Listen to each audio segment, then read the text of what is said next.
आज mother's day.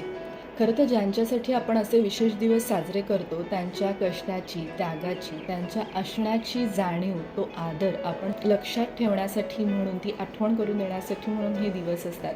त्यामुळे ह्या दिवशी शुभेच्छांबरोबर तो दिवस आपण नेमका कशासाठी साजरा करतो आहे ह्याची उजळणी होणं फार गरजेचं आहे.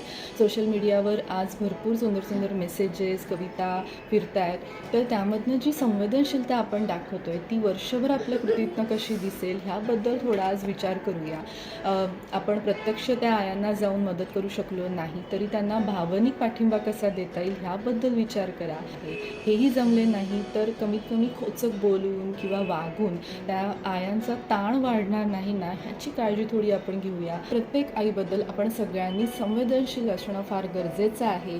हे ज्यांना ज्यांना सांगावंसं वाटतंय त्या सगळ्यांना. इतकी वर्ष झालीत अजून मूल कसं होत नाही अशी अनावश्यक लुडबुड करणाऱ्यांना, मूल न होऊ द्यायच्या निर्णयाचा अनादर करणाऱ्यांना, क्रिटिकल डिलिव्हरीज व मिसकरेजेससाठी तिच्या सवयी व स्वभावांना दोष देणाऱ्यांना, आम्ही आमच्या बाळांना सांभाळून सगळं केलं ह्यांना का जमत नाही अशी तुलना करणाऱ्यांना, आम्ही शेवटच्या क्षणापर्यंत काम केलेत म्हणून हिनेही 9 महिने 9 दिवस काम करावे असा नकळत हट्ट करणाऱ्यांना, बाळांपणच तर आहे ना, आईपणच आहे, आजारपण तर नाही असे म्हणत त्या आईच्या होणाऱ्या त्रासाला कमी लेखणाऱ्यांना, बाळबाळंतिणीच्या तब्येतीकडे लक्ष द्यायचे सोडून मानपान कुणी काय केले नाही अशावरून वाद घालणाऱ्यांना, बाळ 3-4 महिन्यांचे झाल्यानंतर आईने बाळाबरोबर इतर कामे देखील पूर्वीसारखी हाताळावी असे म्हणून तिला एकटं सोडणाऱ्यांना, पोस्टपार्टम डिप्रेशन, बेबी ब्लूज ही सगळी नाटकं आहेत, बाळंतपणानंतर येणारं नैराश्य वगैरे असं काही नसतं असं म्हणणाऱ्या सो कॉल्ड सुशिक्षित व अशुशिक्षित